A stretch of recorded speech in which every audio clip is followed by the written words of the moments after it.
Hey, where are you?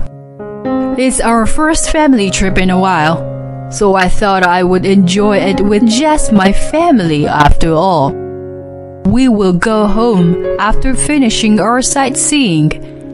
Maybe you can run home. I'm not sure how many days that will take. My mother-in-law laughed as she made fun of me.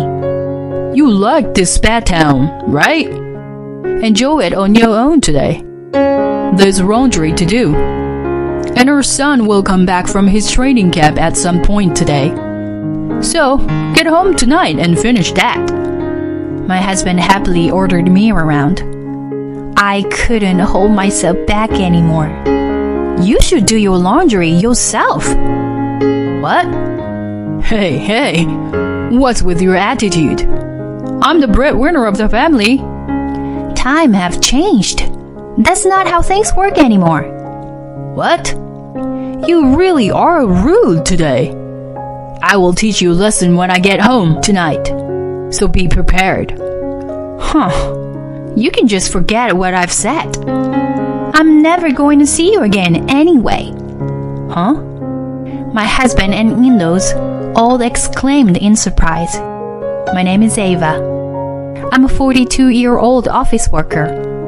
My husband, James, is 2 years older than me. We met at work, where he was my senior. He was good at his job, and I respected him, so we got married. We had our son Lucas shortly after getting married, and we were happy. But our relationship fell apart in no time. If I were to say that the reason our relationship fell apart was my husband's parents, that wouldn't be an exaggeration. Especially his mother. She never liked me, and she's always harassed me. My husband used to protect me, and we lived far away from them. So I could handle it because I didn't have to meet my in-laws often. But around the time that our son started high school, James was transferred to a different office. The office James was transferred to was in his hometown where his parents still lived. Both James's workplace and the high school our son entered were near my in-laws' house. So we suddenly ended up living very close to them. In order to accommodate my family, I decided to quit my job and find a new workplace in James's hometown. I found a job at a much nicer company than the one I was working at before. I didn't have to work overtime, and I could go home relatively early. Because of that, I had more time to cook dinner and prepare lunch boxes for my husband and son. But that also meant I have to interact with my mother-in-law more, because she knew I would be home early and would come and visit. She would come over specifically to bully me. So life got very stressful. Around that time, my in-laws planned a trip to a spa resort town and invited me to join. They said they wanted James, Lucas, and I to come. I asked Lucas if he was interested. I have training camp for my team, so I can't, is what he replied. He's been playing baseball since he was in middle school. And the high school he's at now has a pretty strong team that even does training camps during school breaks. Oh, really? I guess there's nothing we can do about it then. Huh? Are you really going to go? I like spas after all. Will you be okay? Lucas knew very well how his grandma treated me. He also knew that his dad had been rough with me recently as well. It seemed that he worried that something bad would happen to me. It should be okay. If something happens, I'll deal with it then. Lucas seemed to understand. The day passed, and before I knew it, it was time for the trip. About tomorrow, after you got the rental car, go and pick up Mom and Dad. James spoke to me without peeling his eyes away from the TV. What will you be doing? when I go to pick up the rental car. I'm exhausted from work, so I'll sleep in until right before we leave. You can come pick me up after you pick up my parents, right? Our home is in the direction of the resort, anyway. Recently, my husband is always like this. He forces me to do anything, which he finds annoying. I was also at work all day, and I do all the housework. I'm the one who made his lunch, and the dinner he ate just now. No matter how you look at it, I am more tired than he is. But James just thinks about himself. When we first got married, we would split the housework evenly. Even when our son was young, he would help me out a lot. As Lucas got older, James was entrusted with more responsibilities at work, so he began doing less housework. But he would still help out with cleaning or cooking on the weekends. But since we moved here, and his mother began visiting more often, he completely stopped helping around the house. It must be because my mother-in-law would talk against me for letting him do housework. Why is James doing housework? That's the wife's job, isn't it? Is what she would always say. He's the breadwinner, so he should just focus on work. She would say that every time she came over. And little by little, she brainwashed James into not helping out around the house.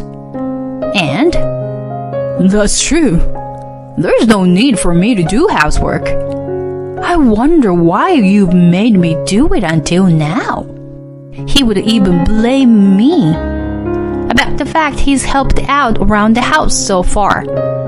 It was out of my control, and I couldn't think of any way to fix it. In a span of a few years, James drastically changed.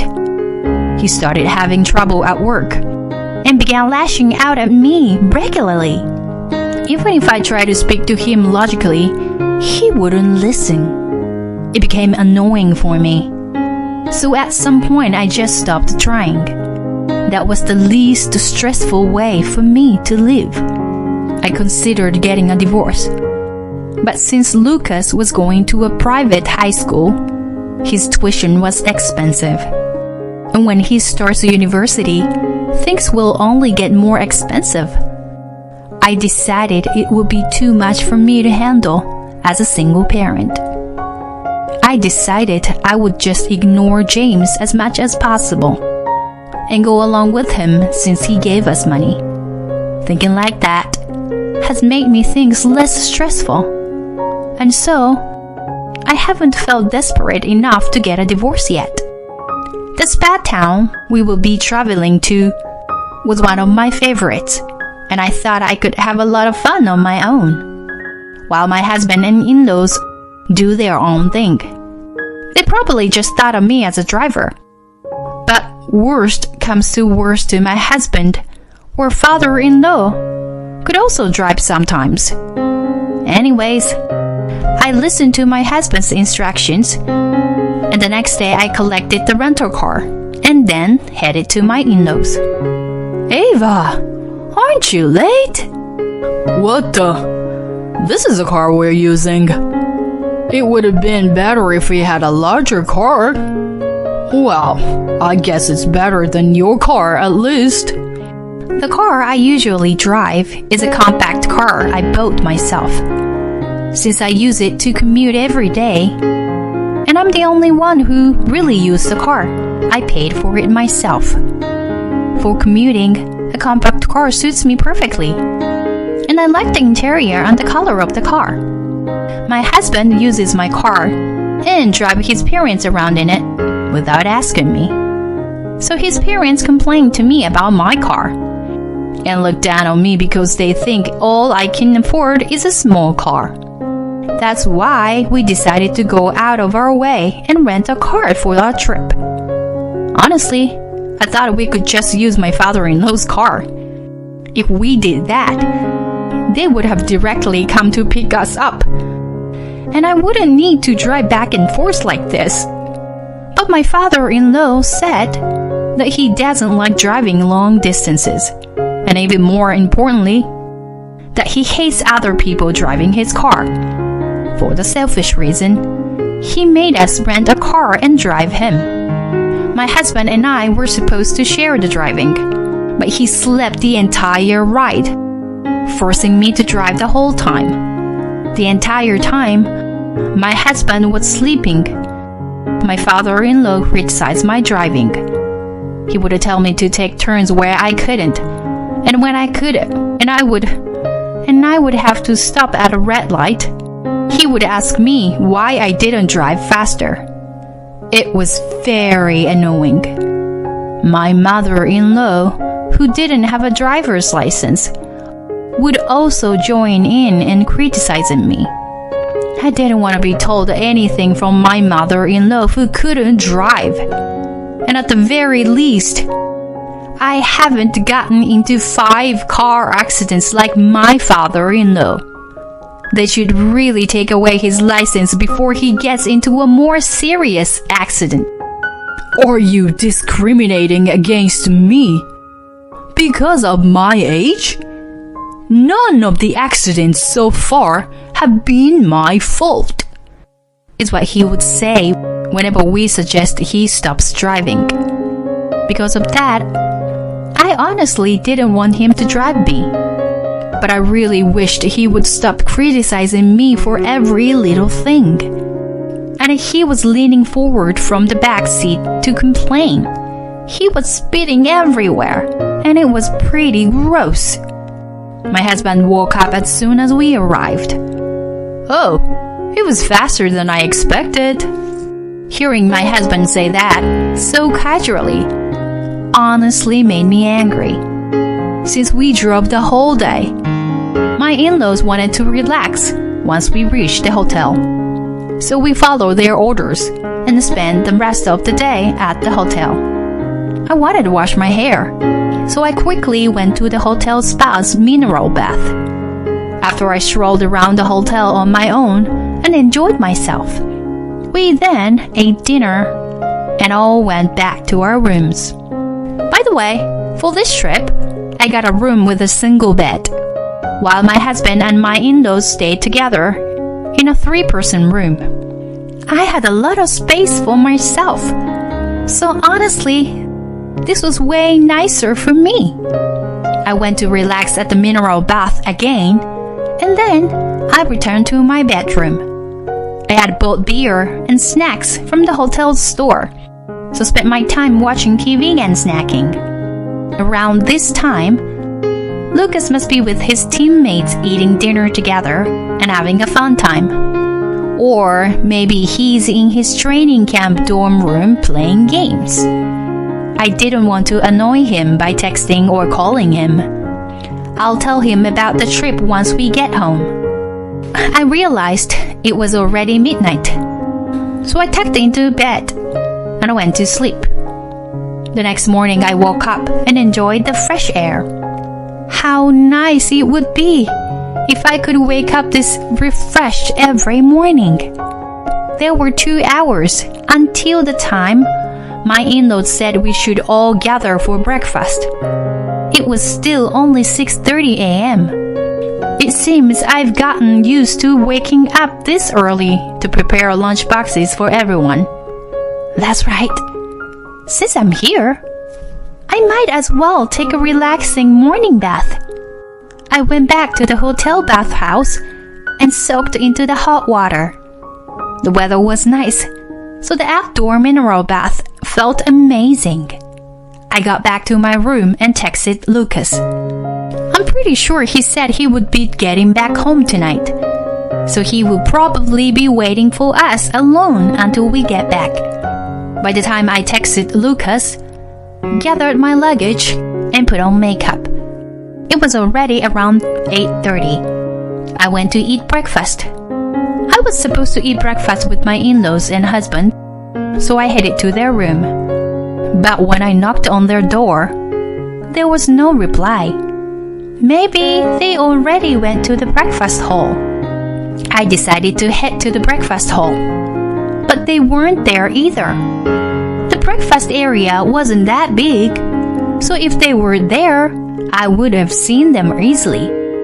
I sent James a text, but he didn't reply.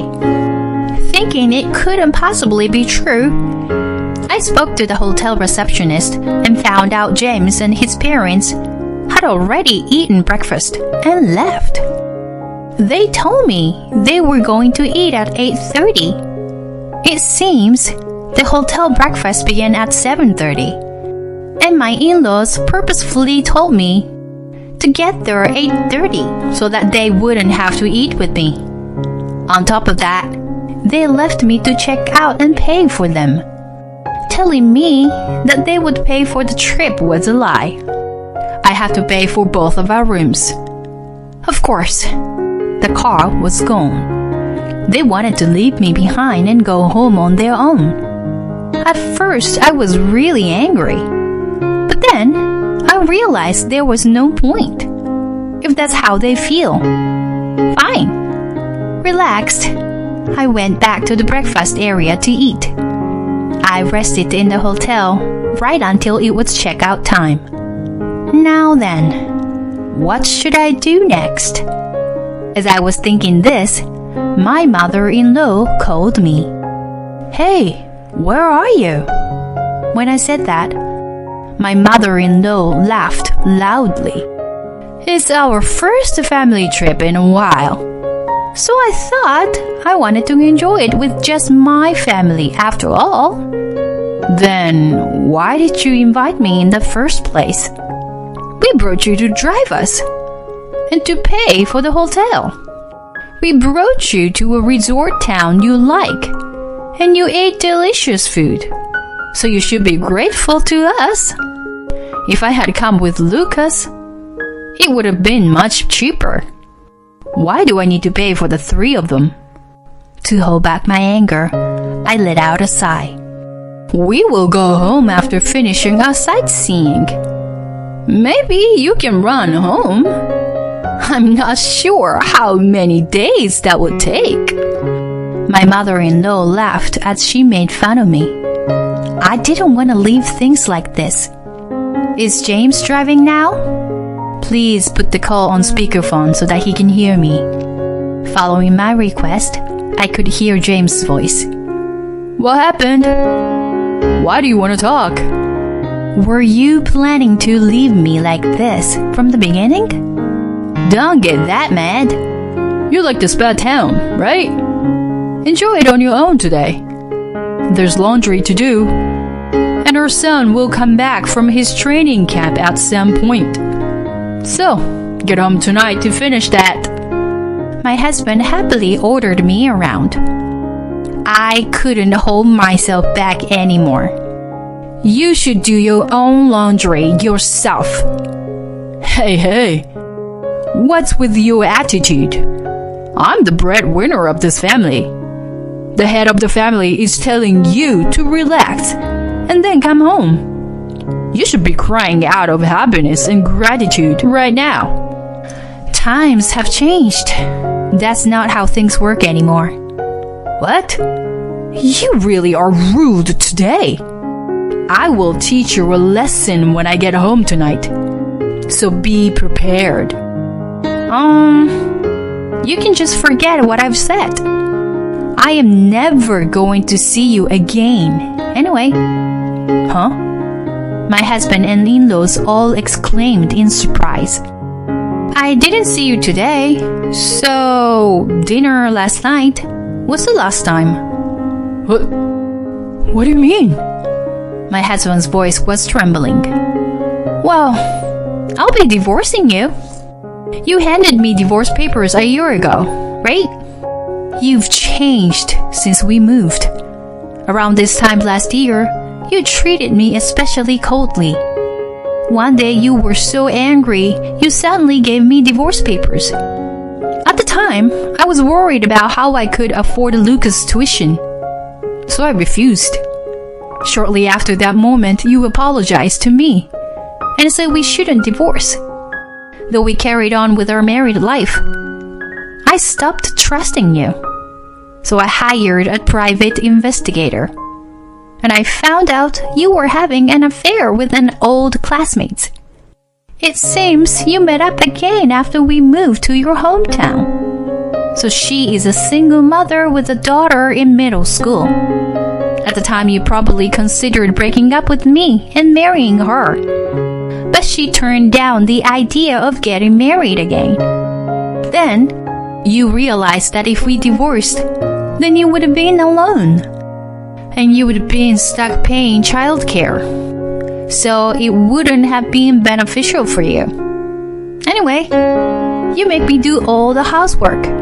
So life with me is easier than being alone. Basically, from that point on, you considered me your servant. But that's fine. I just stayed with you for your money anyway. I hid away the proof I had from the private investigator to use in case something happened. The affair of yours might be over now, but since less than a year has passed since I found out, I can still use it against you. As I spoke, I could hear how shocked my in-laws were. They didn't seem to know about James's affair. I added one more thing and surprised my in-laws even more. I know you've been demoted and don't have a high of a salary anymore, but I don't care. I won't have mercy when it comes to the alimony you owe me. My in-laws once again exclaimed in surprise. Good of you to act so important when you and I are make the same salary.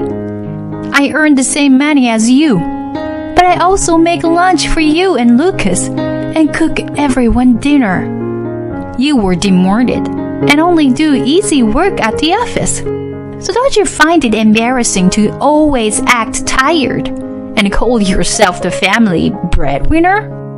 He was silent as I kept rubbing salt into his wound. The only reason I stayed married to you was Lucas' tuition. But I found out.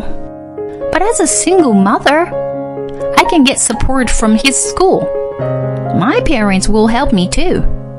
So I don't need you. You'll be paying me alimony and child support anyway. Even if I have less money, I'd rather live a stress-free and happy life without you. I'll be submitting the divorce papers, so enjoy your trip with your parents. My in-laws yelled out my name in a panic. It seemed like James wanted to say something, but I hung up the phone. I got onto the local bus and rode to the train station. From there, I took the express train home, feeling refreshed from having told James everything I wanted to say. I ate lunch and had a beer in the train. The timing of the bus and train was good, so I made it home before evening. I found the divorce forms and submitted to the city hall. I'm glad James had already signed them a year ago. As I was packing my things, Lucas returned home. Oh, you're back early?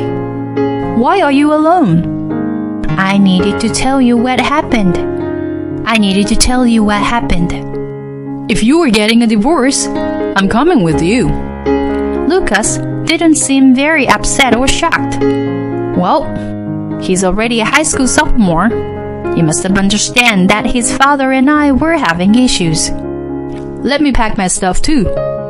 He went to his room to pack. I had called my parents while I was in the train, so they came with their car, and Lucas loaded all of our stuff. Being in the baseball team really had made him strong and dependable.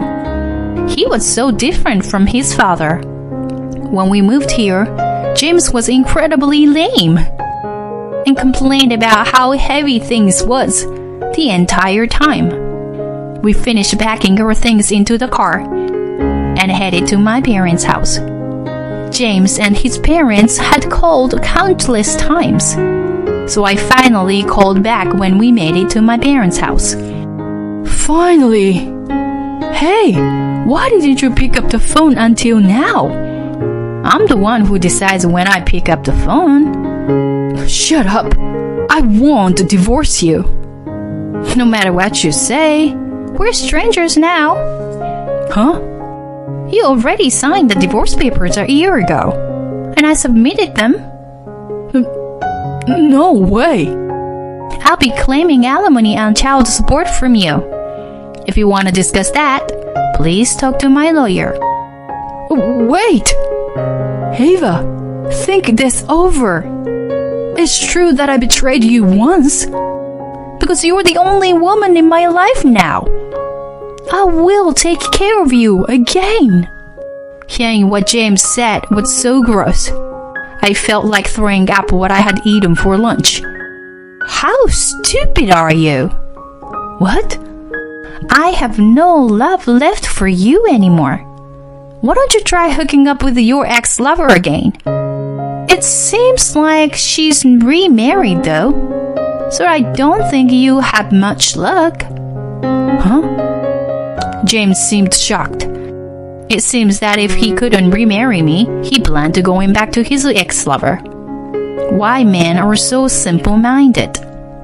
I found out she had remarried when I contacted her about receiving compensation from her. James's ex-lover had told me she was fine with paying alimony. She just wanted me to keep things secret so that she could live peacefully with her new husband. She seemed very sorry for what she had done, so I let her get away with just paying the compensation. Anyway, I would need it for Lucas' tuition. I received alimony and compensation from James. It seemed that he couldn't pay it with his salary and savings alone, so he had to ask his parents for help. My ex-in-laws were incredibly shocked. Their son would do something like this. They're just as dumb as him. But they also deserve to be punished, so this is good. After everything was resolved, I rented an apartment for Lucas and I to live in. Even after we began living just the two of us, Lucas continued to grow into a fine young man. Today, my parents and I went to watch one of his baseball games. Seeing him standing at home plate, ready to bat, he looked so grown up. A sharp metallic noise rang across the baseball field as he hit the ball, and he and his teammates zoomed across the bases. As I thought to myself about how happy I am to be watching Lucas grow like this, I clapped and cheered him on.